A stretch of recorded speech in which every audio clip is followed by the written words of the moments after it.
Jadi saya akan share dulu file di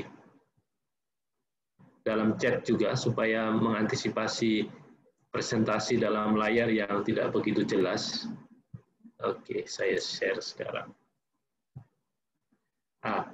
Apakah kelihatan file yang saya share? Sudah, Pak. Oke, bagus. Silakan mungkin kalau perlu sambil mendengarkan kita itu diakses dan dibuka.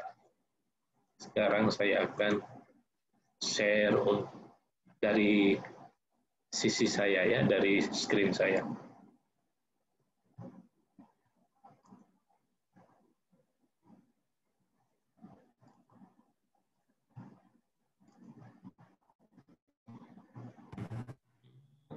Oke. Ya. Semua kelihatan? Apakah cukup jelas? Jelas, Pak. Aman, Pak. Oke. Ya. Sebelum kita bicara tentang kebutuhan peserta didik, kita akan lebih dulu lihat teori-teori perkembangan manusia yang menjadi dasar perumusan kebutuhan peserta didik di sekolah. Jadi teori-teori ini yang dipakai oleh dunia pendidikan untuk merumuskan kebutuhan peserta didik. Ya, mari kita lihat. Ada beberapa teori utama yang akan kita tinjau, kita pelajari. Yang pertama, teori perkembangan psikososial. Jadi ada dua istilah atau dua perkataan ya. Psiko itu satu perkataan, sosial itu perkataan yang berikutnya. Jadi tugas perkembangan ini adalah perubahan dalam diri manusia berkaitan dengan psikologisnya, pertumbuhan aspek psikologisnya, juga pertumbuhan atau perkembangan aspek sosialnya. Kurang lebih secara sederhana bisa dikatakan begitu. Ini teori penting yang pertama. Untuk teori perkembangan ini biasanya kita mengacu ke teori yang dirumuskan oleh ini, pionir psychosocial development atau teori perkembangan psikososial, yaitu Erik Erikson. Nanti kesempatan lain teman-teman silahkan cari informasi lebih banyak sendiri tentang Erik Erikson ini ya. Kemudian teori perkembangan lain adalah perkembangan kognitif. Kognitif mengacu kepada kemampuan otak kita, kemampuan berpikir, kemampuan otak mengelola informasi, dan bagaimana otak ini berfungsi dari waktu kita 0 tahun sampai dengan tua, dewasa. Ini adalah teori perkembangan yang lain yang kita perlu pahami untuk membantu kita memahami peserta didik di sekolah. Kemudian teori perkembangan yang ketiga adalah teori perkembangan moral. Ya. Ini salah satu ahli yang sering diacu, Lawrence Kohlberg. Jadi ada beberapa tahap, 6 tahap menurut Kohlberg tentang bagaimana manusia mengembangkan kemampuan moralnya sepanjang usia mereka.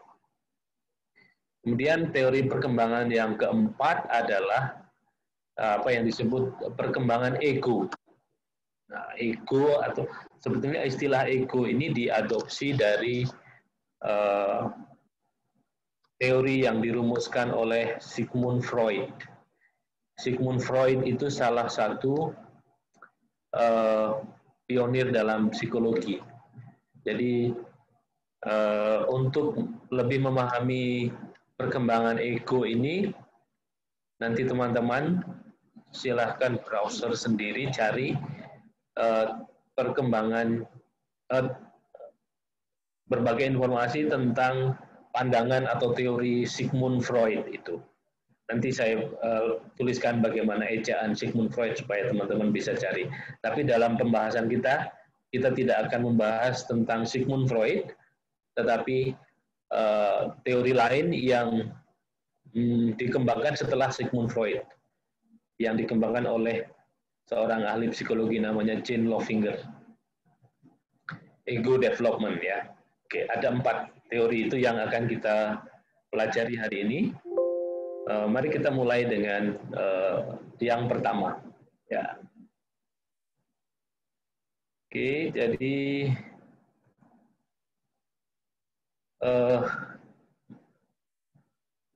psikososial atau perkembangan psikososial ini, teman-teman lihat dalam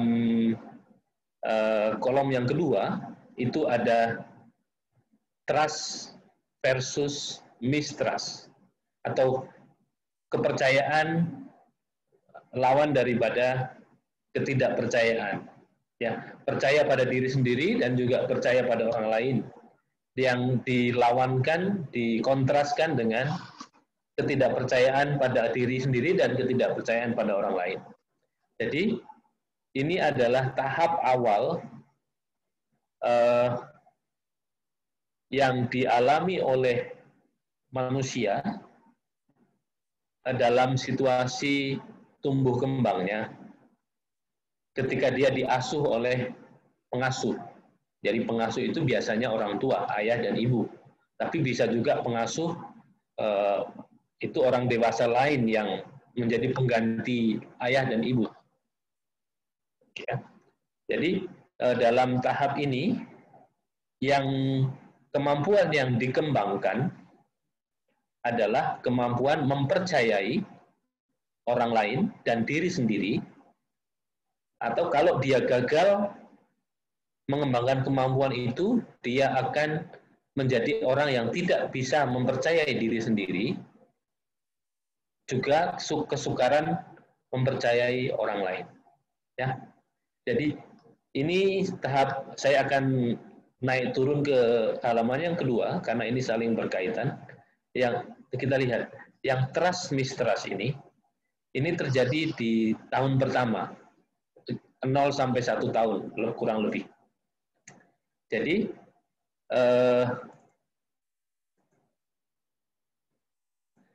kalau perkembangannya itu baik, berhasil, maka individu itu akan merasa aman dan bisa mempercayai lingkungannya. Jadi kalau seorang ibu yang punya anak seumur 1 tahun, secara umum atau secara natural, dia akan memberi perhatian pada anak itu. Kalau anak itu menangis, dia akan datang, mendiamkan, memberi perhatian. Karena kalau anak menangis itu mungkin lapar, mungkin haus, perlu menyusu, dan mungkin ada situasi lain di dalam dirinya yang belum bisa diungkapkan dengan bahasa, dia menangis. Nah, pada usia itu, bahasa yang bisa dikuasai oleh anak ini hanya menangis. Ya, jadi ketika orang tua itu merespon tangisan itu dengan cukup cepat dan memadai pada waktunya, maka si anak ini akan mengembangkan perasaan aman. Jadi di dalam otaknya itu dia mulai memahami, mulai menginternalisasi bahwa saya merasa aman. Sehingga kalau dia merasa aman, dia merasa bisa mempercayai lingkungannya, ibunya, ayahnya, mungkin kalau dia punya kakaknya. Jadi dia akan tumbuh perasaan aman di dalam dirinya itu, tidak merasa terancam. Sementara kalau si anak ini kurang diperhatikan, pada usia itu ketika menangis dibiarkan saja, tidak ada yang menghibur, tidak memberi susu, tidak menggendong, kurang hubungan fisik dengan penjaganya itu kurang, dia akan mengembangkan perasaan tidak aman di dalam dirinya. Dan juga dia menganggap bahwa dunia sekitarnya itu dunia yang tidak aman dan mengancam, gitu ya. Jadi itu yang kolom yang paling kanan itu kolom yang perkembangan yang buruk, artinya kegagalan kegagalan penjaga untuk menciptakan rasa aman di kolom yang kanan, paling kanan. Sementara kolom sebelahnya faith in the environment and future events. Jadi dia akan merasa aman sekarang ketika dia masih bayi umur 1-2 tahun, dan perasaan aman itu terus akan dibawa ke masa usia-usia berikutnya. Sehingga dia akan bisa berhubungan dengan baik dengan teman-temannya. Karena di dalam pemahamannya, ketika dia umur 1 tahun itu merasa aman, kemudian ketika umur lebih dari itu, 2 tahun, 3 tahun, dia juga akan membawa rasa aman itu ke tahap perkembangan berikutnya. Sehingga dia bisa bergaul dengan orang lain, tidak malu, tidak takut, dan bisa bermain dengan orang lain, teman-teman lainnya itu. Kemudian tahap yang kedua, sekitar 2 tahun. Ya. Itu pada tahap ini yang terjadi adalah tarik-menarik atau krisis ya. Krisis itu istilah lain, tapi intinya adalah kalau tarik-menarik antara perkembangan dia mengembangkan otonomi, dan kalau otonomi itu tidak berkembang, dia akan menjadi seorang anak yang selalu ragu-ragu, peragu, tidak percaya diri, ya. Meragukan dirinya sendiri, meragukan orang lain, meragukan segala sesuatu ragu-ragu. Sementara yang otonomi itu dia yang mandiri, dia bisa ambil tindakan sendiri, gitu ya. Jadi pada usia ini anak 2 tahun dia rasanya dia sudah mulai bisa berjalan, kan? Jadi ketika anak usia 2 tahun mulai berjalan, dia eksplorasi, ingin melakukan sendiri apa-apa, ingin mencoba melakukan sesuatu sendiri. Misalnya pegang sendok, makan, kemudian ambil makanan masukkan ke dalam mulut, ingin melakukan sesuatu sendiri, dilakukan sendiri tanpa bantuan orang lain. Meskipun untuk memenuhi kebutuhan yang lebih banyak, lebih luas, dia perlu bantuan orang lain. Tetapi pada usia itu dia sudah ada keinginan untuk melakukan sesuatu. Ada inisiatif, ada keinginan untuk melakukan sesuatu sendiri. Nah, kalau orang tua itu menyediakan kesempatan yang cukup memadai untuk si anak itu mencoba melakukan apa-apa sendiri, meskipun kotor ya, kalau mengambil makanan masuk ke dalam mulut, mungkin mulutnya akan kotor, tapi itu adalah kesempatan belajar bagi bayi ini untuk otonomi, dia bisa melakukan sendiri, gitu ya. Kalau dia mengalami itu, otonominya akan berkembang. Dia punya rasa kecukupan. Dia merasa bahwa saya ini seorang individu yang cukup mampu. Nah, rasa mampu itu ya. Adequacy itu istilah dalam bahasa Inggris yang artinya rasa mampu. Nah, sementara kalau kesempatan mencoba sendiri itu tidak dialami, apa-apa mungkin kalau ingin masukkan sesuatu ke dalam mulut dilarang, di stop oleh ibunya, ingin pegang sendok tidak boleh, ingin pegang apa dilarang, itu akan menimbulkan perasaan keraguan-raguan terhadap kemampuan dirinya, ragu-ragu terhadap diri sendiri, tidak percaya diri. Jadi merasa malu, merasa tidak percaya diri. Itu adalah masalah yang timbul kalau pada usia itu krisis otonomi versus keraguan ini terjadi, tidak ditangani dengan baik. Itu. Ini adalah tahap yang kedua, yang usia 2 tahun, ya. Kemudian usia 3 sampai 5 tahun itu terjadi tarik-menarik atau krisis antara inisiatif dengan rasa bersalah. Inisiatif lawan rasa bersalah.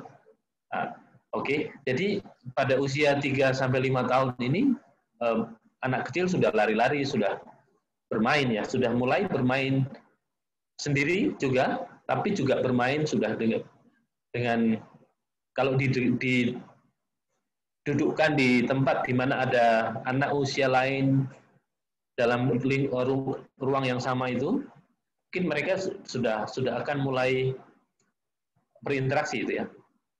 Nah, jadi ini perkembangan lanjutan dari otonomi. Jadi dia sudah memerlukan kesempatan untuk mengembangkan inisiatif sendiri, punya inisiatif.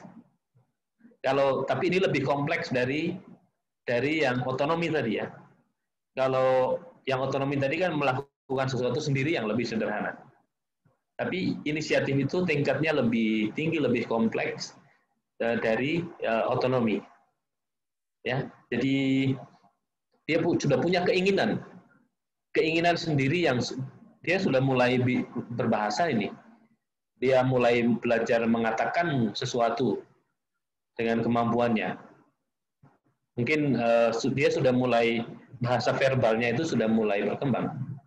Jadi pada waktu ini dia sudah bisa berinisiatif untuk melakukan sesuatu, lari-lari sendiri, lebih kompleks dari yang tahap usia sebelumnya. Nah, kemudian kalau lingkungan keluarga itu tidak memberi ruang atau kesempatan untuk anak ini mengalami inisiatif ini, akan berkembang rasa bersalah. Jadi merasa bahwa dirinya itu tidak cukup mampu, gitu ya. Rasa percaya dirinya itu tidak akan berkembang dengan baik. Jadi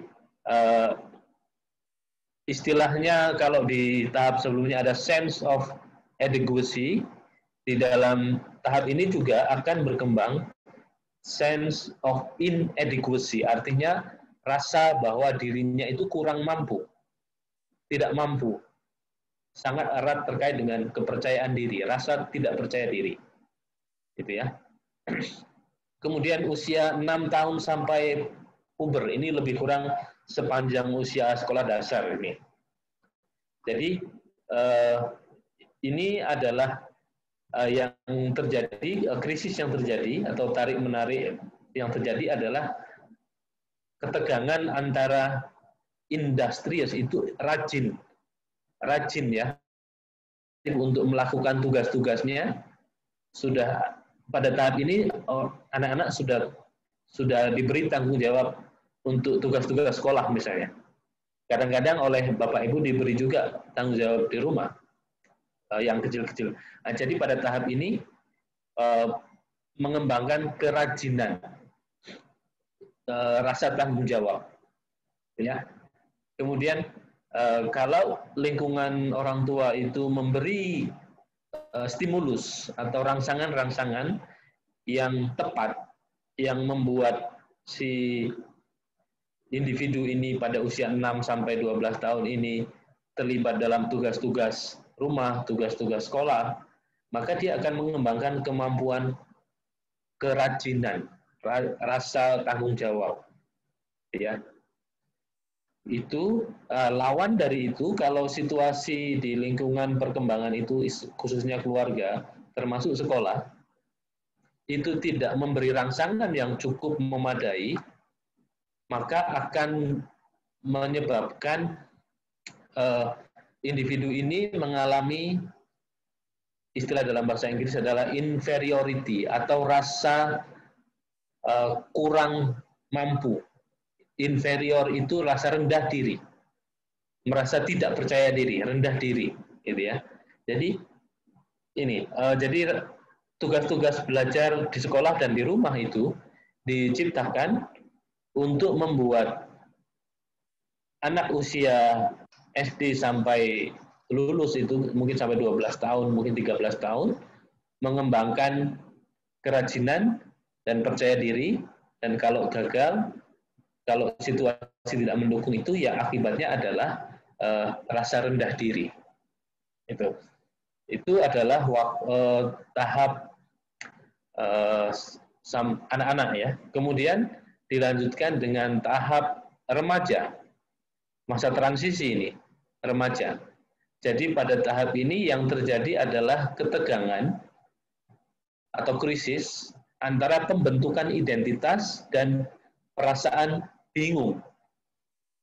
Jadi konflik yang terjadi di sini adalah antara melihat diri sendiri sebagai seorang individu yang unik dan bisa berintegrasi, bersatu, bergaul dengan lingkungannya.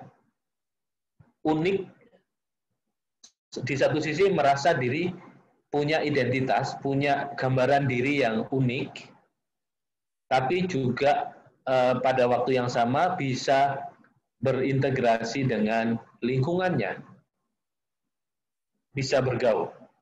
Nah, yang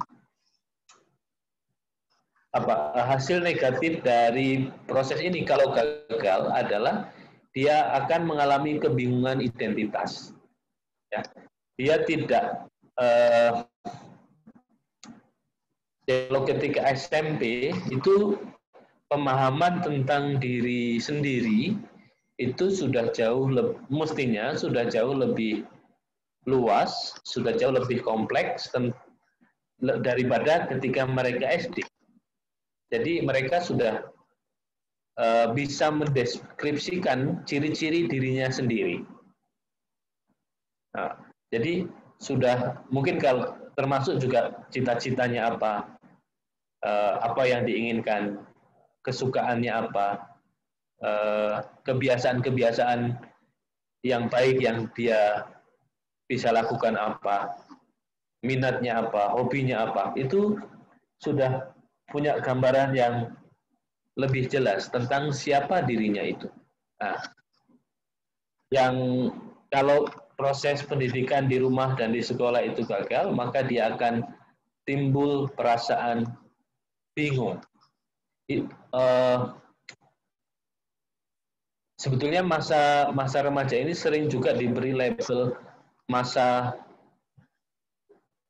apa istilahnya badai ya, yang besar, sangat penuh gejolak, sukar, masa yang sukar, bahkan orang dewasa yang menjaga dia mengalami kesukaran untuk mengadaptasi,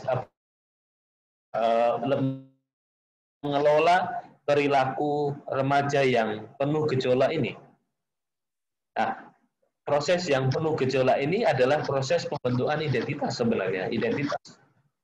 Karena mereka kemampuan berpikirnya sudah meningkat, sudah jauh lebih tinggi dari ketika mereka anak-anak, sementara lingkungannya itu lingkungan yang ada peraturan-peraturan yang membatasi apa yang dia ingin lakukan, sehingga ada konflik di sana. Remaja ini sudah mulai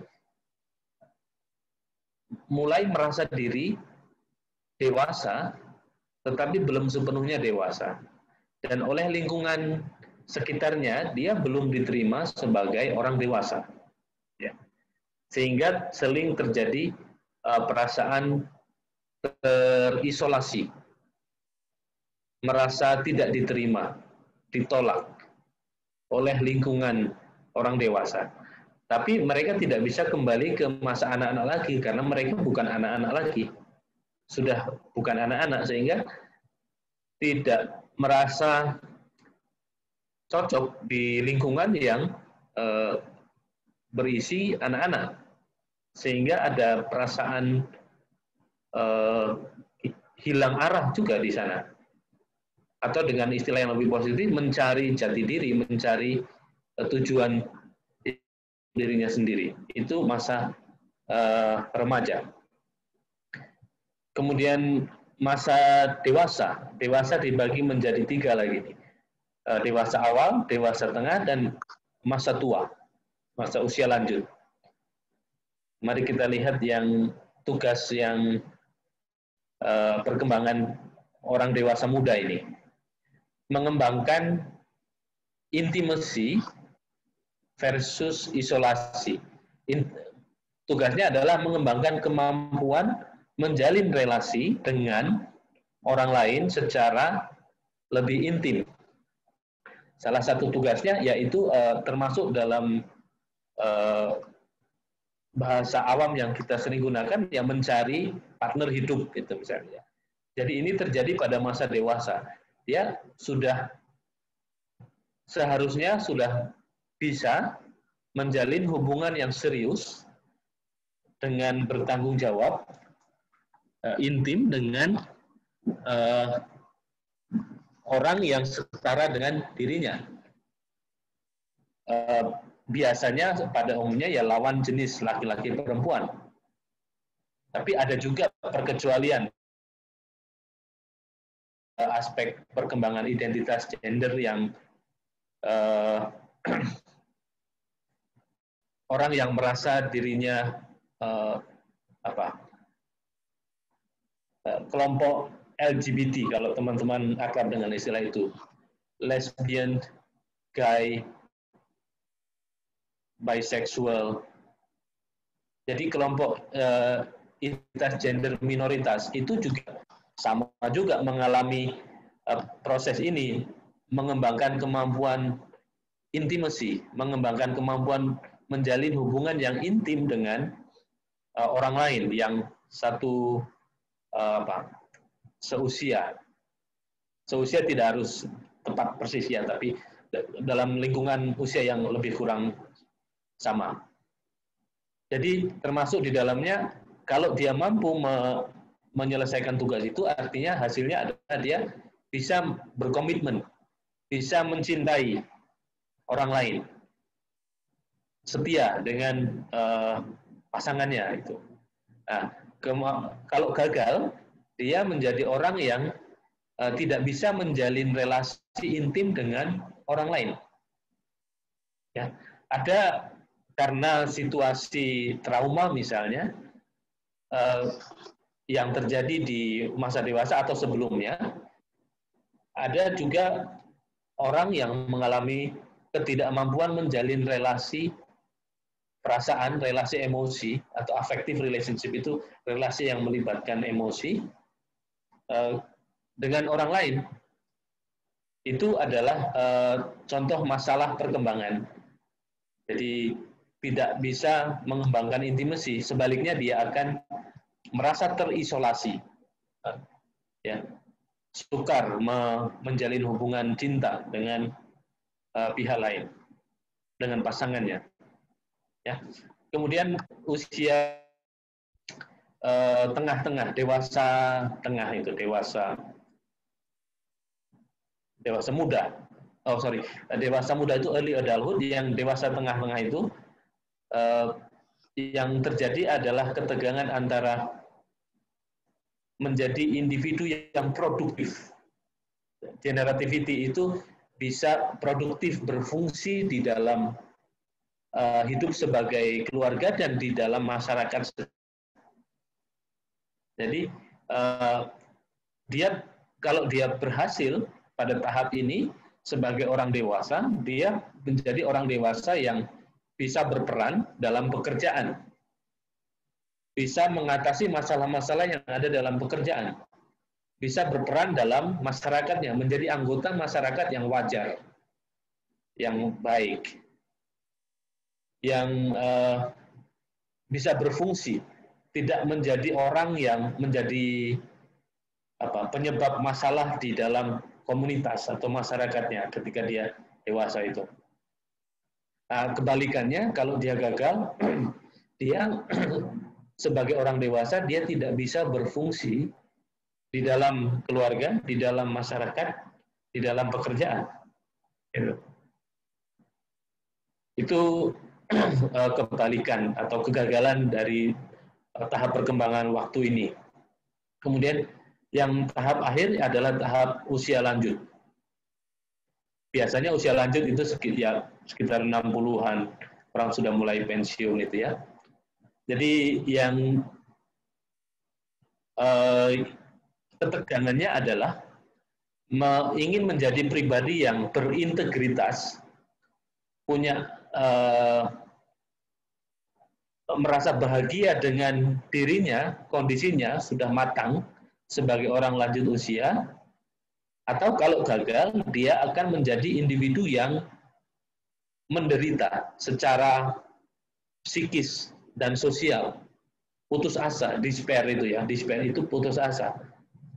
Dia merasa kalau dia berhasil menjalani tugas perkembangan itu, dia akan mengembangkan perasaan puas, kepuasan batin. Jadi dia akan bahagia, kebahagiaan dari dalam, tenang, bijaksana sebagai orang tua, dan bahagia. Juga siap untuk menghadapi kematian.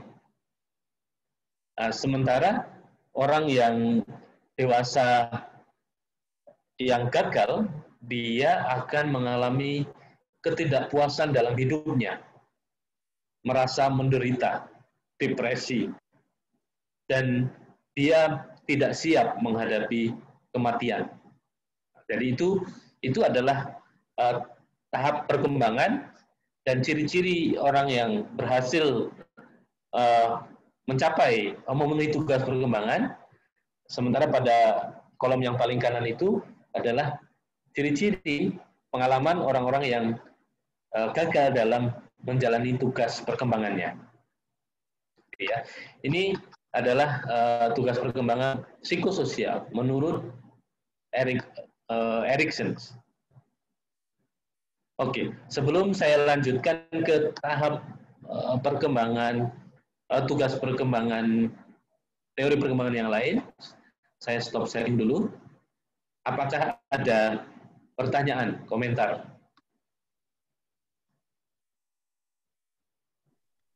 Pak, saya ingin bertanya, Pak. Ya, silakan.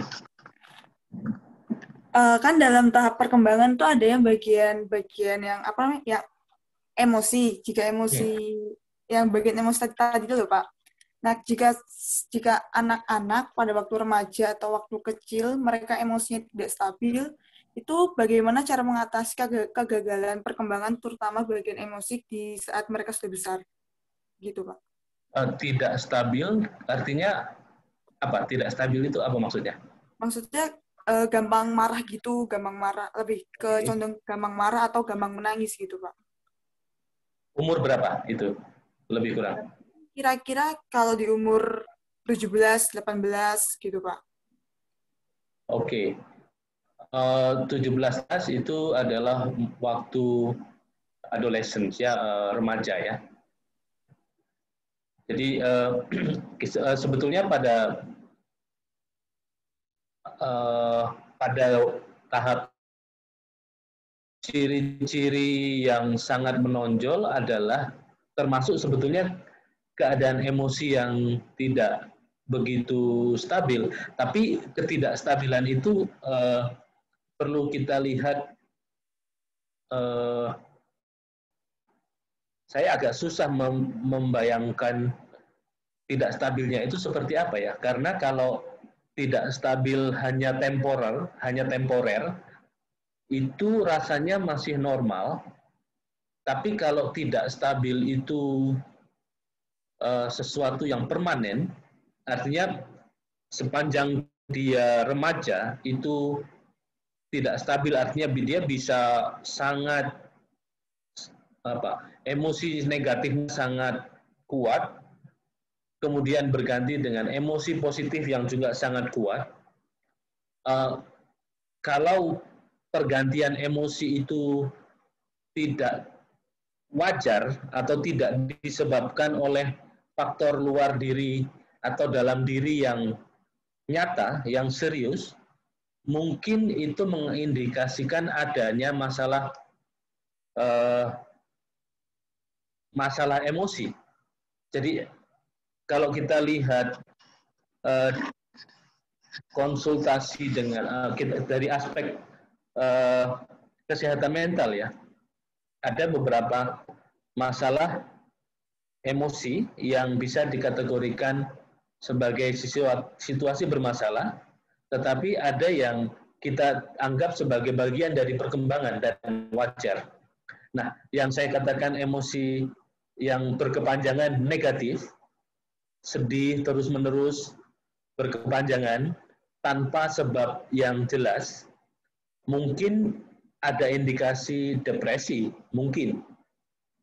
Atau kalau di kondisi emosinya itu bercampur dengan atau berganti dengan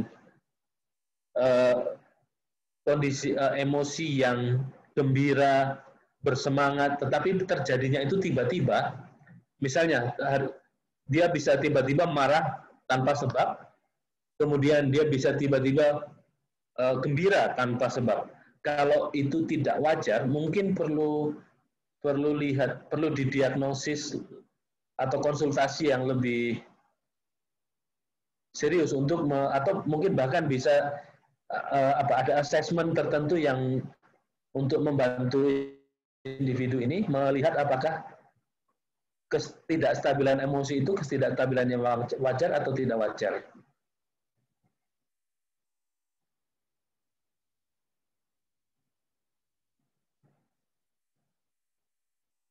Kemudian aspek lain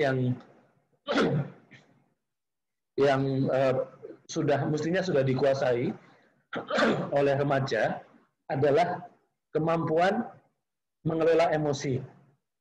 Jadi kalau usia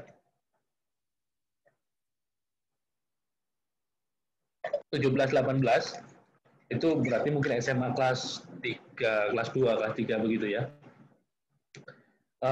Mestinya dia sudah bisa mengekspresikan emosinya secara sehat. Artinya kalau dia sedih, ya dia menangis. Kalau dia marah, ya dia bisa mengungkapkan kemarahannya, tapi dengan wajar. Tapi menangis itu bukan sesuatu yang buruk sebenarnya. Karena itu adalah bahasa ungkap emosi yang diperlukan oleh kita, berapapun usianya. Hanya di mana tempat yang wajar untuk menangis itu mungkin orang yang normal mungkin dia bisa menahan. Kemudian ketika dia di dalam situasi yang tepat dengan orang yang tepat mungkin dia bisa mengungkapkan.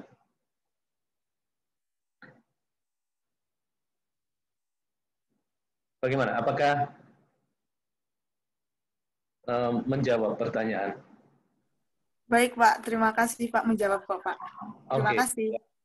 Jadi, tapi saya sendiri belum merasa tuntas ya, sebab agak sukar mendapat gambaran tentang remaja ini. Apakah kalau melihat sendiri setiap hari atau berinteraksi secara langsung dengan remaja ini secara lebih intens, mungkin bisa menangkap apakah ungkapan emosi kecenderungan ketidakstabilannya itu wajar atau tidak wajar. Itu yang jadi meskipun Anda mungkin menjawab, tapi bagi saya pun sebetulnya saya agak kurang yakin dengan apakah situasi yang dideskripsikan tadi betul seperti apa yang saya persepsikan. Baik, Pak. Oke, ada sumbangan pemikiran atau pertanyaan lain? Mungkin dari saya ya, Pak. Ya, silakan. Ketika kami menjadi guru besok atau ketika kami menghadapi seseorang yang seperti murid yang disebutkan oleh Yolen tadi, itu kita menanggapi murid atau membantu murid itu bagaimana, Pak, solusinya untuk dapat mendampingi tersebut begitu? Oke, jadi begini jawaban saya mungkin aspek kita sekarang sedang bicara tentang aspek perkembangan emosi dan tidak hanya emosi ya, psikososial ya, gabungan dari emosi dan juga berkaitan dengan kemampuan sosial berhubungan dengan orang lain. Jadi salah satu tugas guru pembimbing adalah melatih keterampilan peserta didik dalam satu memahami emosinya. Jadi mulai dengan cara yang paling sederhana, mulai memahami perasaannya dari waktu ke waktu. Ketika mengalami peristiwa tertentu yang tidak biasa, jadi saya bisa merumuskan perasaan saya. Punya kemampuan membahasakan emosi. Kalau saya sedih, ya saya sedih. Kalau saya gembira, ya saya gembira. Kalau saya perlu menangis, ya saya menangis dalam situasi yang tepat. Jadi memahami emosi, memahami kondisi perasaan saya, itu salah satu kemampuan yang perlu dilatihkan. Kemudian lanjutan dari kemampuan itu adalah mengelola emosi. Artinya kalau emosi itu ekstrim, tidak biasa, itu kan kadang akan menimbulkan, menjadikan kita yang mengalami ada dalam masalah. Misalnya stres ya. Stres itu salah satu kondisi karena tekanan situasi dari luar yang menekan kita sehingga kita merasa tertekan secara emosional. Itu kan stres. Nah, keterampilan yang perlu dilatihkan adalah satu, memahami dulu. Saya mengalami apa sekarang? Oh, stres. Apa yang menyebabkan saya stres? Kalau sudah tahu apa yang menyebabkan saya stres, kemudian punya kemampuan untuk istilah dalam bahasa Inggris coping skills, keterampilan mengatasi masalah, coping skills. Jadi misalnya dengan latihan meditasi, penyadaran diri. Meditasi itu sebetulnya sekarang dalam era modern ini sudah menjadi cara mengatasi stres yang sangat populer. Gitu ya. Jadi itu salah satu skill yang bisa dilatihkan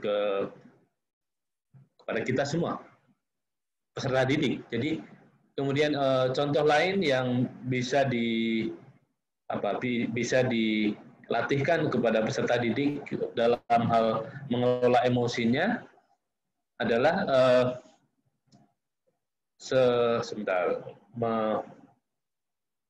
tadi kan mengenali emosi ya, menerima emosi. Jadi menerima emosi itu salah satu skills untuk mengelola emosi. Jadi kecenderungannya adalah kalau kita mengalami emosi negatif, kita akan menolak. Jadi saya tidak mau berada dalam depresi, saya tidak mau berada dalam situasi marah, saya tidak mau berada dalam situasi kecewa. Jadi menolak. Itu sebetulnya adalah cara yang tidak sehat untuk mengelola emosi. Cara yang lebih sehat adalah menerima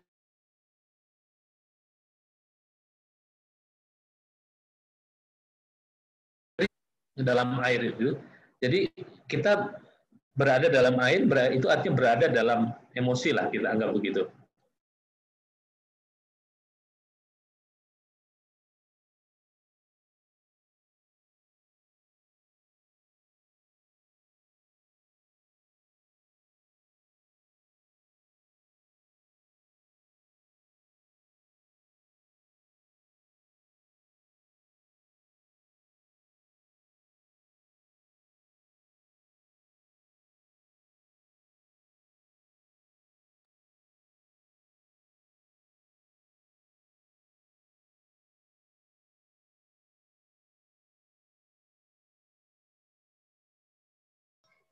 Pak, mikrofonnya mati.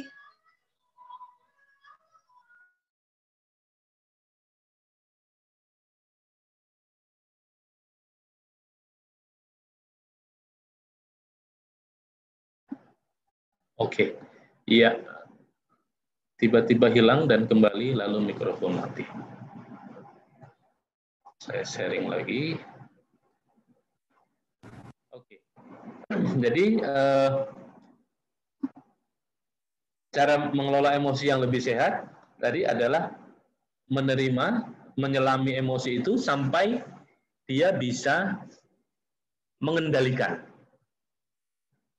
Jadi kalau kita tidak mengenali emosi yang kita alami, kita tidak tahu bahwa kita mengalami emosi apa, kita akan dikendalikan oleh emosi. Jadi dikendalikan artinya perilaku kita akan, misalnya dalam contoh yang lebih jelas, konkret adalah marah yang meluap-luap. Itu artinya perilaku kita dikendalikan oleh emosi. Sementara kalau kita mampu mengendalikan emosi, itu kebalikannya. Hanya kita mengungkapkan atau menundanya dan mengungkapkan dengan cara yang tepat. Itu artinya mengelola emosi dan mengungkapkan dengan cara yang tepat. Jadi kalau teman-teman pernah baca atau mungkin di dalam Insada, bagian dari masa awal teman-teman menjadi mahasiswa itu ada program di universitas. Kalau dulu intisari dari program awal itu adalah sebenarnya memakai teorinya Stephen Covey, 7 perilaku yang efektif itu, 7 habits. Salah satu dari 7 habits itu adalah kemampuan mengelola emosi. Ya, itu lebih kurang apa yang teman-teman alami di masa awal menjadi mahasiswa Sanata Dharma itu, masa orientasi, ada materi-materi yang disampaikan.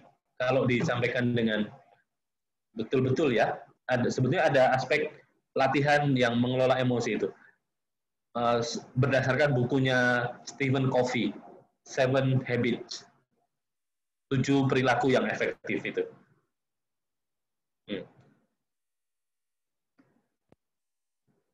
Ada lagi?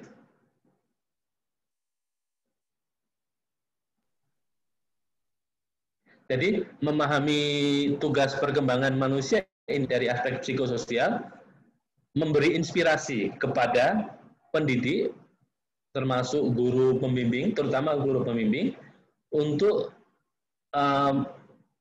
menjadikan guru pembimbing itu punya arah.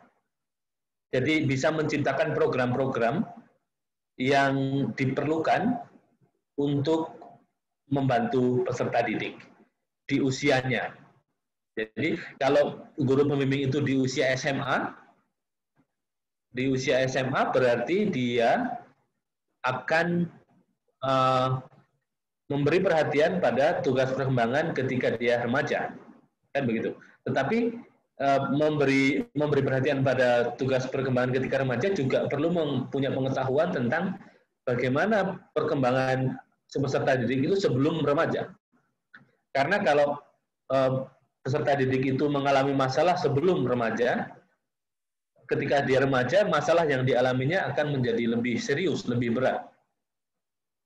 Itu ya. Jadi katakanlah kalau di lingkungan peserta didik itu berasal dari lingkungan keluarga yang tidak mampu atau tidak punya kesempatan mengembangkan kemampuan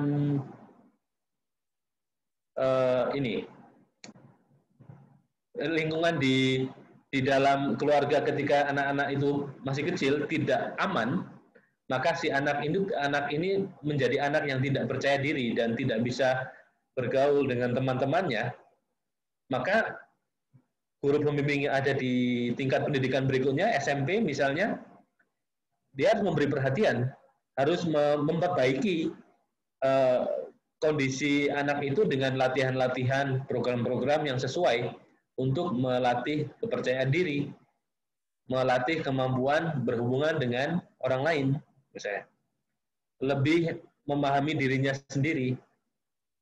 Itu salah satu fungsi dari mempelajari teori perkembangan ini untuk para pendidik pada umumnya, termasuk Anda, termasuk guru mata pelajaran juga, tapi terutama adalah guru pembimbing. Ini. Ada lagi pertanyaan? Baik Pak, sudah, terima kasih. Sudah. Oke, kita lanjut ke teori perkembangan berikutnya ya. Sekarang kita lihat perkembangan kognitif. Nah, kognitif ini semua pendidik akan terlibat, pasti, karena termasuk bahasa, sains, dan semua. Kognitif ini kemampuan otak kita. Mari kita lihat bagaimana fungsi otak ini berkembang dari waktu ke waktu, dari usia ke usia.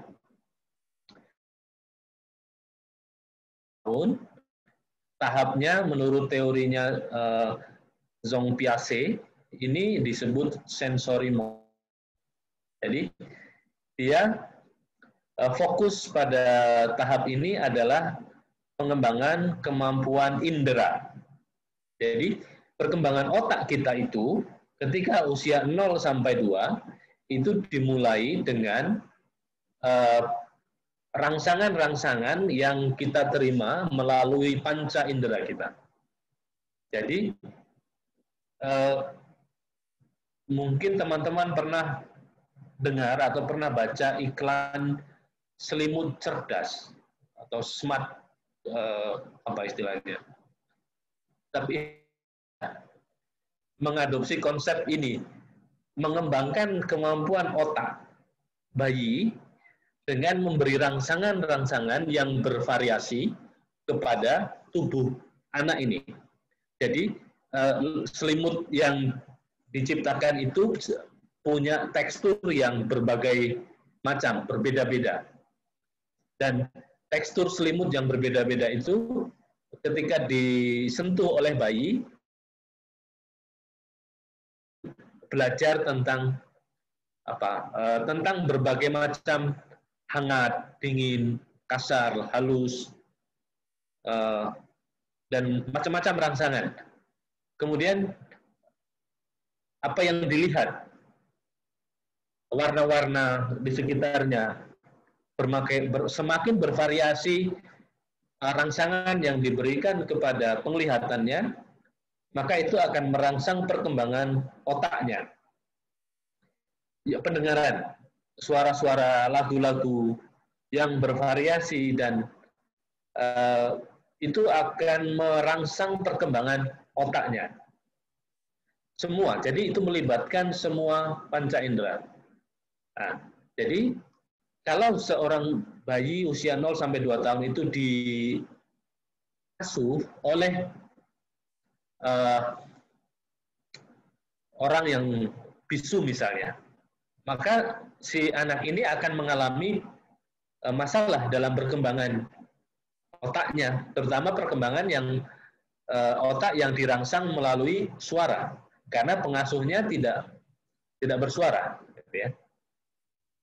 Saya masih ingat waktu adik saya barusan melahirkan, saya beli matras yang berbagai matras yang bisa dibongkar pasang, yang lembut itu, seperti puzzle itu ya, tapi berwarna-warni. Saya letakkan di sekitar bayi itu, dibaringkan benda yang berwarna-warni itu. Ketika dia tidur, kemudian ketika bangun, saya perhatikan perilakunya itu, matanya itu melihat, merespon warna-warni yang ada di sekitarnya itu. Jadi seperti jelalatan itu ya. Lihat, kemudian dia berinteraksi. Nah, itu adalah lingkungan perkembangan yang bisa diciptakan untuk membantu anak 0 sampai 2 tahun itu mengembangkan kemampuan kognitif otak, ya. Kemudian pada usia itu juga percakapan orang tuanya, saudaranya, kakak itu juga menjadi rangsangan pengembangan kemampuan berbahasa. Jadi itu yang terjadi. Jadi pada tahap ini rangsangan-rangsangan yang merangsang indera, panca inderanya. Itu ya. Kemudian tahap berikutnya adalah tahap yang disebut preoperasional. Itu terjadi sekitar 2-7 tahun. Pada tahap ini sebetulnya kemampuan berpikirnya sudah simbolik, dia sudah bisa mulai memahami simbol-simbol. Jadi, tapi yang cara memahaminya itu melalui benda-benda yang konkret. Jadi begini, kalau anak usia 2-3 tahun itu kalau mempelajari konsep angka, dia harus dibantu dengan benda. Misalnya mempelajari konsep angka 2. Berarti ada 2 apel, misalnya. 2 ayam. Kemudian jadi pada tahap ini dia tidak hanya melalui indera, tidak lagi melalui indera yang langsung, tetapi dia sudah bisa memproses. Otaknya itu dia sudah bisa memproses informasi, memahaminya, tapi melalui objek-objek yang konkret. Jadi kalau mengajari, misalnya melihat kartun gitu ya, kartun anak-anak itu kan. Jadi dia menyerap isi kartun itu sudah bisa. Tapi sederhana. Dan apa yang dia serap dari informasi itu akan dia proses, dia simpan. Itu jadi tahap ini adalah, kalau dengan istilah lain, tahap berpikir konkret. Jadi apel misalnya, kalau mau memberi tahu apel ya diberi gambar apel. Kemudian kalau mau membagi, menambah 2 ditambah 5 sama dengan 7 misalnya, itu untuk anak usia ini dia akan memerlukan benda konkret. Misalnya lidi, 5, ini 2, kemudian tambahkan lagi 2, jadi 5, tambah lagi 1, jadi 6. Sekarang 6 bagi 2, bagaimana caranya? 6, kemudian dipisahkan, separuh digeser, separuh digeser. Nah, konsep-konsep abstrak itu dipahami dengan barang-barang yang konkret. Itu kemampuan usia ketika 2-7. Nah, tahap berikutnya adalah tahap konkret operasional. Jadi ini masih melekat dengan tahap sebelumnya, memerlukan benda yang konkret, tetapi dia sudah mulai, kemampuan abstraksinya itu sudah mulai berkembang. Jadi kalau usia katakanlah 9 tahun, 10 tahun begitu, dia sudah bisa membayangkan, tidak perlu lagi melihat barangnya, apelnya, tapi membayangkan, ada 2 apel, 3 apel, 5, 2. Jadi lebih abstrak. Itu ya. Tahap berikutnya 11 dan seterusnya formal, operasional. Nah, ini adalah tahap berpikir abstrak, logika, dan dia sudah bisa berargumentasi. Biasanya sudah bisa. Jadi dia sudah tidak memerlukan lagi objek yang konkret untuk membantu dia berpikir. Ya. Dia sudah bisa berabstraksi secara kompleks. Oke, ini adalah tahap Jean Piaget, tahap kognitif, perkembangan kognitif. Oke, pertanyaan?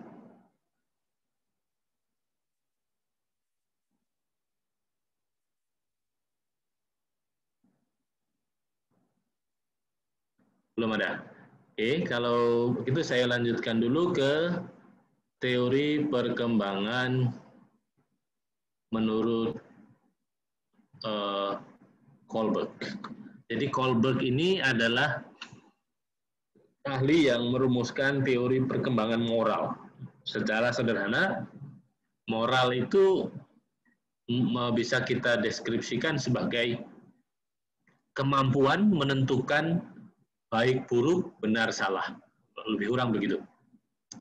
Jadi pada tahap awal, ketika anak berusia 6 tahun ke bawah, gitu ya, itu disebut prakonvensional. Jadi ukuran baik dan buruk yang dipahami oleh anak usia di bawah 6 tahun itu adalah, jadi kalau dia acuannya kepada hukuman dan kepatuhan. Jadi pada usia 6 tahun ke bawah, apa yang dianggap baik adalah kalau sesuai atau mengikuti peraturan atau mengikuti tuntutan pihak lain, termasuk guru. Jadi kalau anak TK, SD kelas 1 sampai TK, dia akan ikut mematuhi semua yang diminta oleh gurunya. Karena di dalam dirinya, pemahaman tentang baik dan benarnya adalah apa yang baik, apa yang benar adalah apa yang sesuai dengan peraturan. Jadi naif ya, jadi ikut peraturan. Guru itu figur yang, guru dan pendidik itu bagi anak usia 6 tahun ke bawah itu figur aturan yang harus diikuti, harus dipatuhi. Dan ada juga, kalau mungkin teman pernah dengar cerita anak-anak atau kakak atau siapa yang anaknya baru masuk TK itu, anak akan lebih patuh kepada guru daripada ke orang tua. Karena di dalam dirinya konsep benar dan salah, yang benar seperti guru, yang saya anggap sebagai figur yang mewakili peraturan. Jadi kalau saya tidak mematuhi, maka saya akan dihukum. Jadi kepatuhannya itu juga selain ditentukan oleh rasa konsepnya tentang benar sama dengan aturan, tapi juga kepatuhannya itu masih dikelola, masih dikendalikan oleh ketakutan untuk menerima dampak negatif atau ketakutan akan hukuman. Jadi nanti kalau saya tidak ikut buat PR, nanti saya dihukum oleh ibu guru. Itu karena saya dihukum, maka itu salah.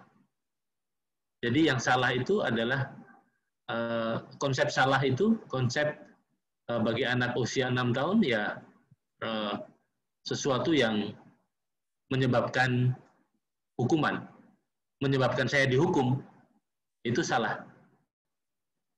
Sementara orang yang lebih dewasa, dia bisa memahami bahwa hukuman itu bisa saja saya dihukum meskipun saya benar. Itu orang yang sudah dewasa, dia sudah akan bisa paham. Misalnya kalau orang melihat, hanya untuk kontras ya, mengkontraskan. Kita sebagai orang dewasa sudah bisa memahami bahwa kalau koruptor itu dibebaskan dari tuduhan di pengadilan, bukan berarti koruptor itu tidak bersalah. Kita masih bisa paham bahwa dia bersalah, tetapi hukum tidak sempurna. Hukum tidak bisa menghukum dia. Pengadilan tidak bisa menghukum dia karena masalah teknis misalnya. Kita sebagai orang dewasa, pemahaman kita tentang baik dan benar sudah lebih berkembang. Jadi tidak naif lagi. Gitu ya. Yang tahap berikutnya, langkah yang kedua disebut jadi level prakonvensional itu ada dua ya. Satu berorientasi pada hukuman, kepatuhannya berorientasi pada hukuman, ikut peraturan itu yang baik dan benar. Yang tahap berikutnya adalah naif hedonism. Itu dia fokusnya adalah sesuatu itu baik kalau menyenangkan saya. Hedonism. Menyenangkan saya, tidak menyebabkan saya mengalami masalah, tidak menyebabkan rasa sakit. Ya, jadi baik itu ukurannya kalau anak usia 6 tahun ke bawah, tahap yang lebih tinggi itu menyenangkan. Sesuai dengan kebutuhan saya dan orientasinya saya. Baik kalau sesuai dengan kebutuhan saya. Gitu ya. Bisa dia belum orientasinya bukan kebutuhan orang lain atau lingkungan, tetapi masih egosentrik. Pusatnya saya. Masih berpusat pada saya. Bukan orang lain. Tahap yang berikutnya konvensional. Jadi baik dan benar itu kalau sesuai dengan tuntutan lingkungan. Tuntutan lingkungan. Jadi ini kan remaja ya. Bukan remaja, masih anak-anak tahap SD. Jadi saya merasa tidak baik kalau saya berbeda dari lingkungan teman-teman saya. Atau apa yang saya lakukan itu tidak teman-teman saya. Jadi orientasi baik dan benar ini adalah penerimaan teman. Jadi kalau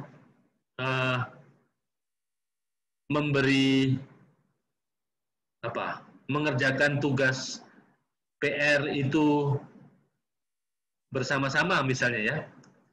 Kalau di lingkungan itu teman-teman sekolahnya misalnya dengan mudah berbagi makanan. Maka saya menganggap bahwa berbagi makanan itu baik karena lingkungan teman-teman saya juga begitu membagikan makanan. Kan begitu. Nah, orientasi, jadi ukuran baik dan benarnya itu adalah ukuran lingkungan, norma yang ada di lingkungan. Jadi, mungkin anak-anak ini lebih ikut-ikutan teman jadinya kan, karena orientasi baik dan benarnya adalah persetujuan lingkungan. Oke.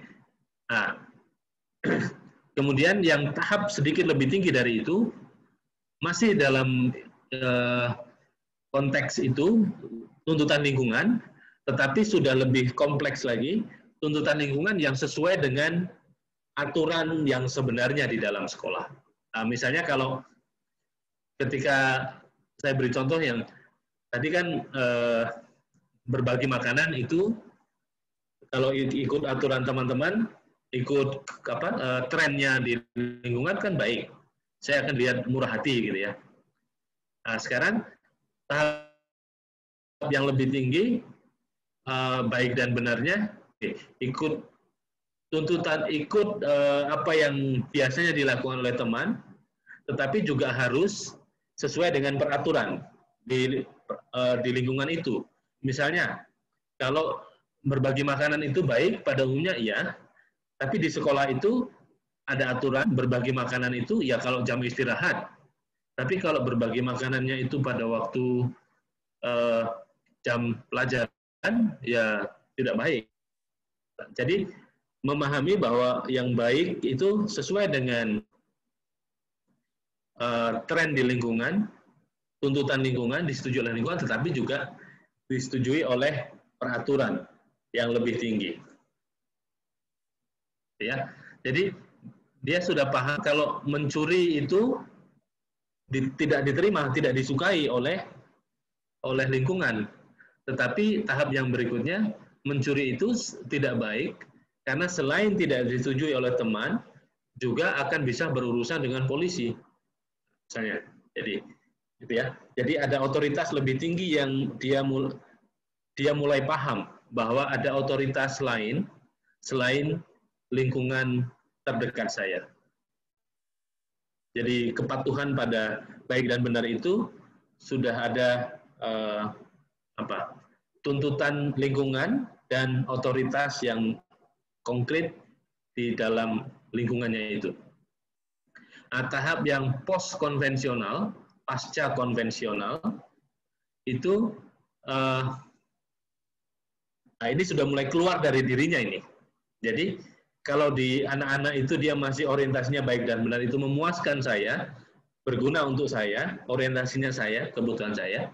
Nah, yang pada usia 11 tahun ke atas, dia sudah punya ukuran kebaikan itu memberi dampak yang baik kepada lingkungan. Jadi orientasinya bukan hanya diri sendiri, tapi dia kalau dalam istilah lain itu altruism. Altruis. Jadi dia kebaikan yang ditujukan pada menciptakan kebaikan di luar dirinya. Jadi sudah mengatasi, melewati batas kebaikan untuk diri saya sendiri. Jadi misalnya dia sudah bisa paham bahwa kalau Katolik misalnya kolekte di gereja itu baik. Memberi secara sukarela kepada orang yang membutuhkan itu baik. Karena itu bermanfaat bagi kesejahteraan kebaikan orang lain di luar dirinya. Nah, kalau meskipun dia akan mengalami kerugian, tapi dia sudah bisa memahami bahwa menerima dan memahami bahwa berbuat baik itu berorientasi pada luar dirinya, dan kadang-kadang dia harus mengorbankan dirinya, misalnya mengorbankan uang jajan.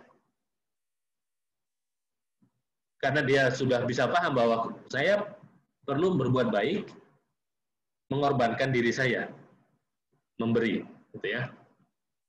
Kemudian tahap yang lebih tinggi lagi adalah dia sudah mulai mengembangkan nilai-nilai kebaikan. Jadi kebaikan-kebaikan atau konsep-konsep kejujuran, bahwa kejujuran itu baik, bahwa kemurahan hati itu baik, bahwa disiplin itu baik. Jadi konsep abstrak itu, konsep nilai-nilai yang baik, nilai moral yang abstrak itu sudah mulai dipahami. Dia sudah paham. Dan dia akan menjadikan konsep-konsep yang dipercaya itu menjadi miliknya. Gitu ya. Tahap 11 tahun dan seterusnya sampai dewasa.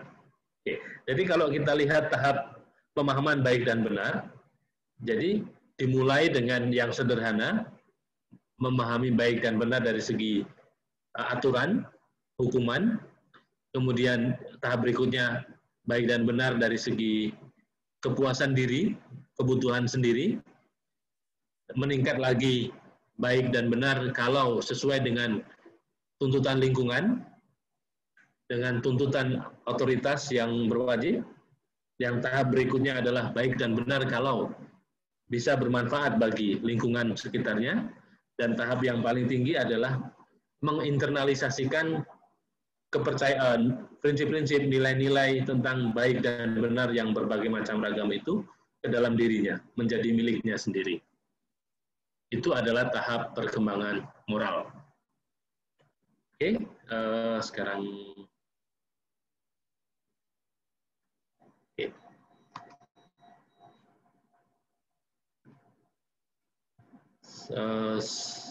saya stop dulu sharingnya.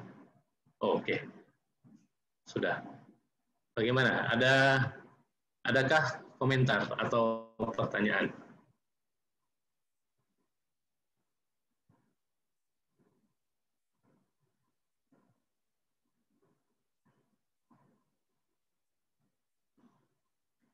Oke, belum. Saya lanjutkan dulu. Sekarang sudah jam.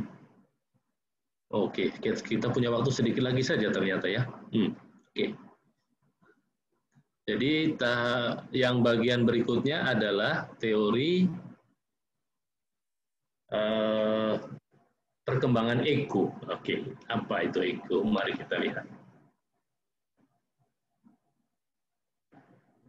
Oke.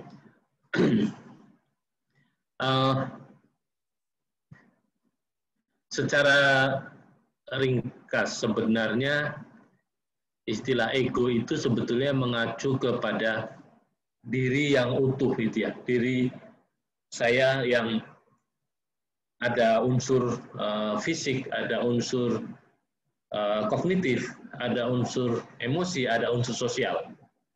Jadi gabungan dari semua itu.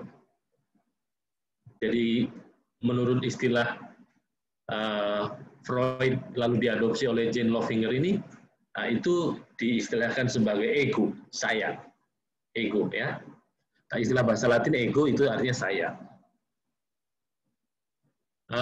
Mari kita lihat.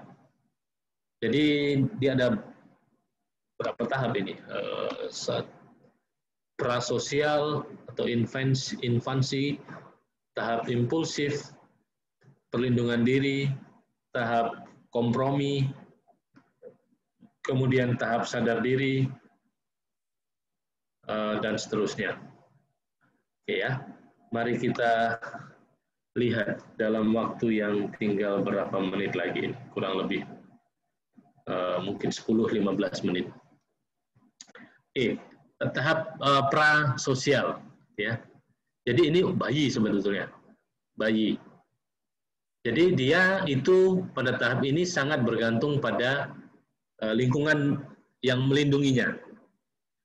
Dan juga dia fokus dia adalah pada kebutuhannya.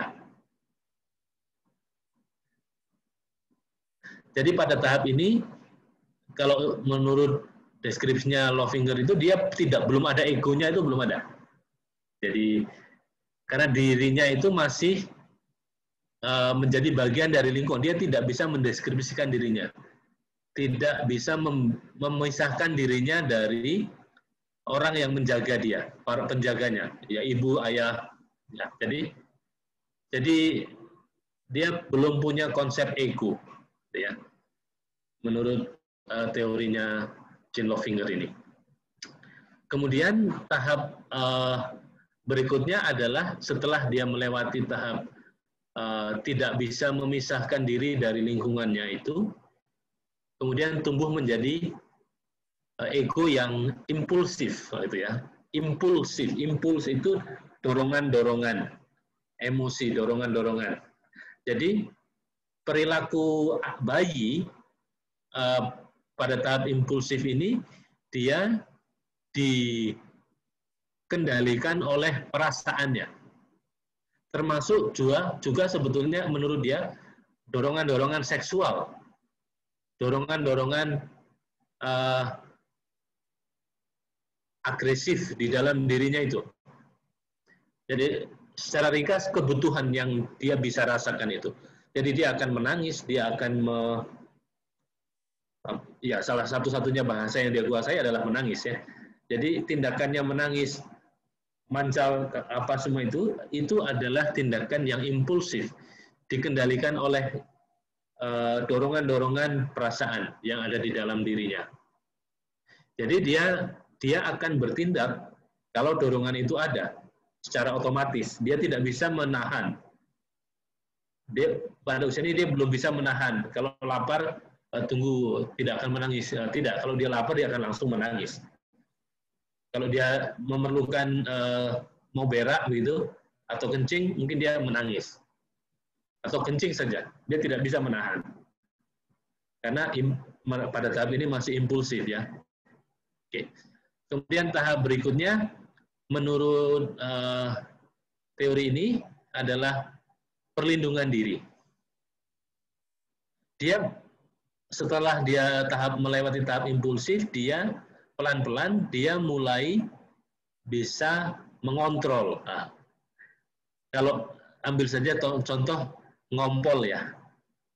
Ngompol itu kan kencing, dia tidak bisa mengendalikan kebutuhan, ekspresi kebutuhan tubuhnya itu ya.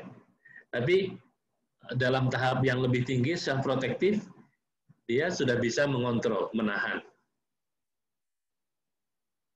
Itu ya. Jadi pada tahap ini, dia perlu dibantu oleh lingkungannya, oleh orang tuanya untuk memenuhi kebutuhan dirinya.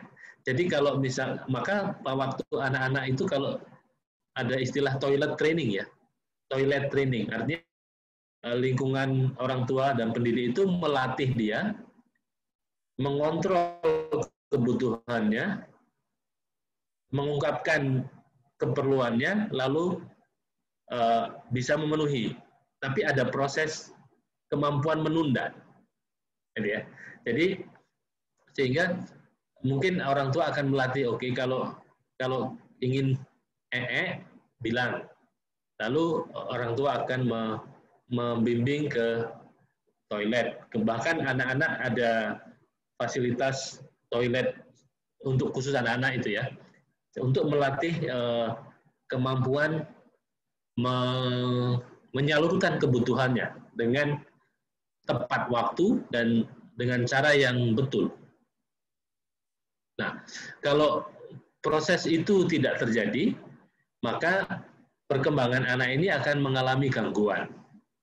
Jadi ya, kalau menurut teori ini, dia akan misalnya ya, kalau kebutuhan kebelet pipis gitu ya, kemudian terkencing di celana dan dimarahi, itu kan menimbulkan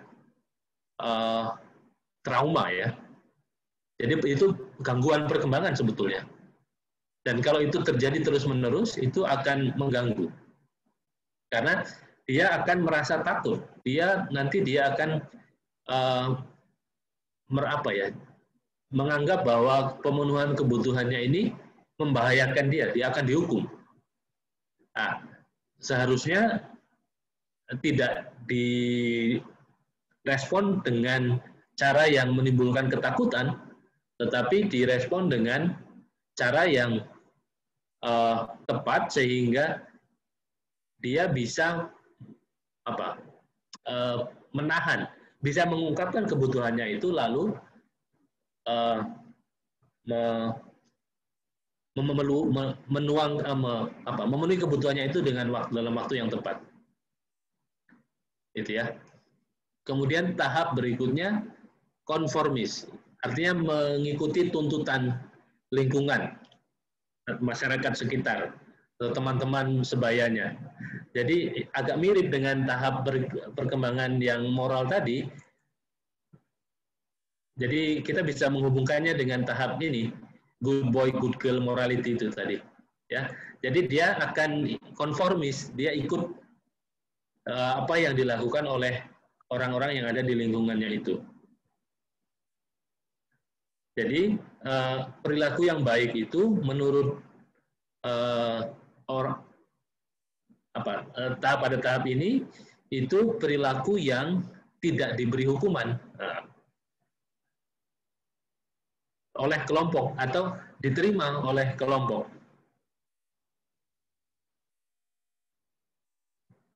Jadi pada tahap ini termasuk juga latihan mengembangkan kemampuan menjadi bagian dari kelompok, punya kohesi, apa istilahnya, ya, kemampuan sosial, mengembangkan kemampuan mempercayai lingkungannya, gitu ya, konformis, ikut menjadi bagian, punya sense of belonging, punya rasa memiliki, menjadi bagian dari kelompok, gitu. Oke. Kemudian tahap berikutnya adalah tahap sadar diri. Ini lebih tinggi lagi, dia mulai punya kesadaran tentang tanggung jawabnya sebagai orang yang mulai tumbuh dewasa. Jadi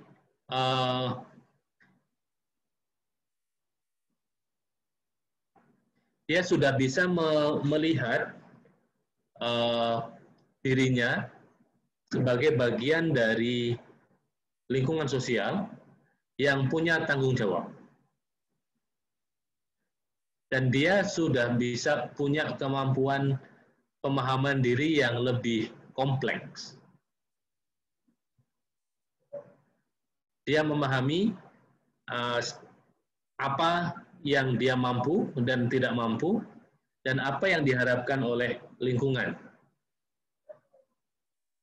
Jadi pada tahap ini dia sebetulnya masih dipengaruhi oleh tekanan lingkungan.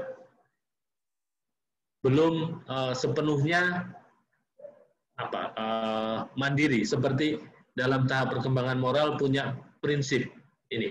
Belum sampai ke sini. Dia masih tahap konformis. Ya.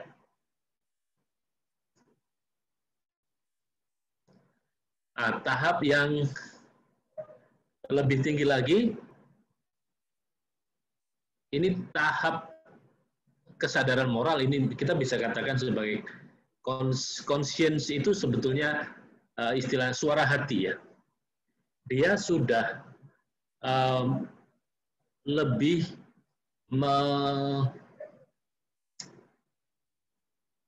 perilakunya itu lebih dikendalikan oleh suara hatinya.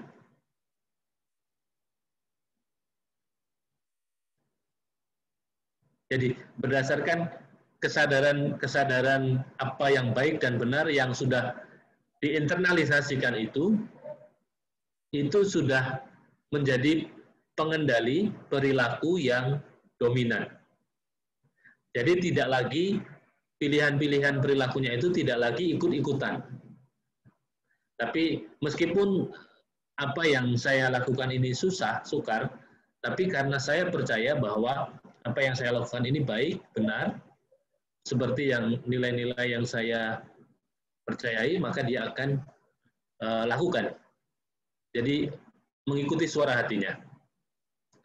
Dan kemudian yang individualistik, ini individualistik bukan dalam arti egois ya, bukan dalam arti itu, tapi lebih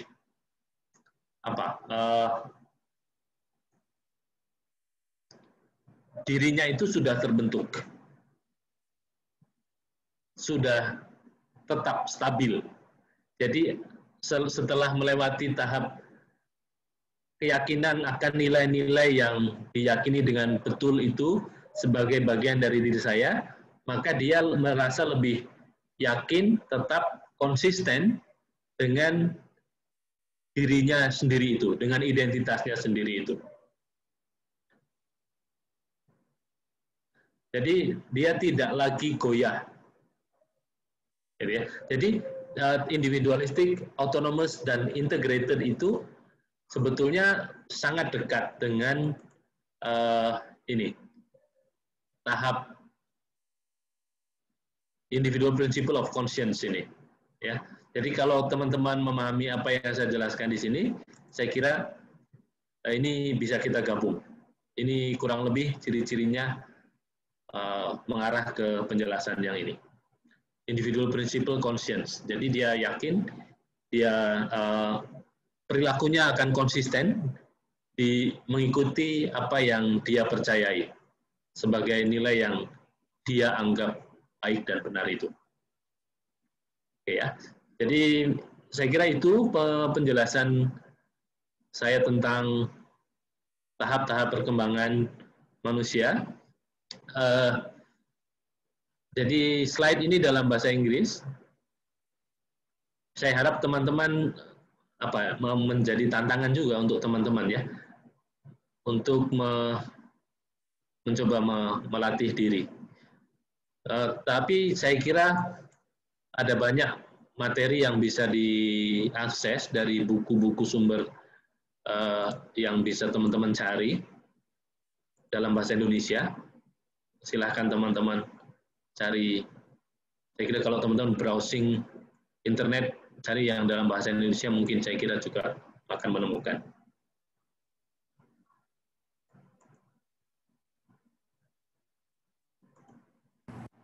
Oke. Sekarang sudah pukul 5, kalau di jam saya jam 5:30. Jam teman-teman jam 4:30.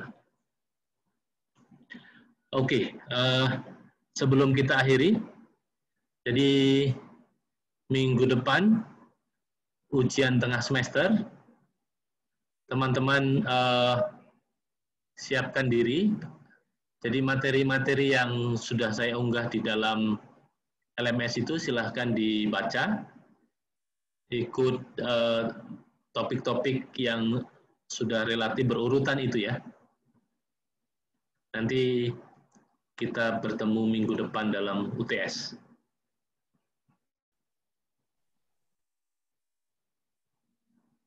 Ada pertanyaan atau apa yang risau? Pak, saya Ya. mau bertanya, Pak. Silakan. Untuk bentuk UTS-nya itu nanti seperti apa ya, Pak? Nanti saya belum tetapkan ya, tapi untuk kemudahan karena online ya, nanti saya akan buat set soal. Ada kemungkinan campuran multiple choice dengan sedikit essay. Baik, Pak. Terima kasih, Pak. Ya, memang disarankan oleh universitas memakai fasilitas dalam LMS itu sehingga bisa ada variasi antara berbagai jenis bentuk pertanyaan. Tapi meskipun multiple choice, tapi multiple choice yang tetap melibatkan analisa, kemampuan menganalisis. Itu tuntutan dari universitas kita. Itu dulu. Sekarang saya mau, kita berapa orang ya? 3. Tadi ada lebih 39. Oke, tidak apa-apa. Kalau begitu kita akhiri dulu. Selamat sore. Sampai jumpa. Selamat belajar. Selamat sore, Pak. Terima kasih. Terima kasih. Terima kasih.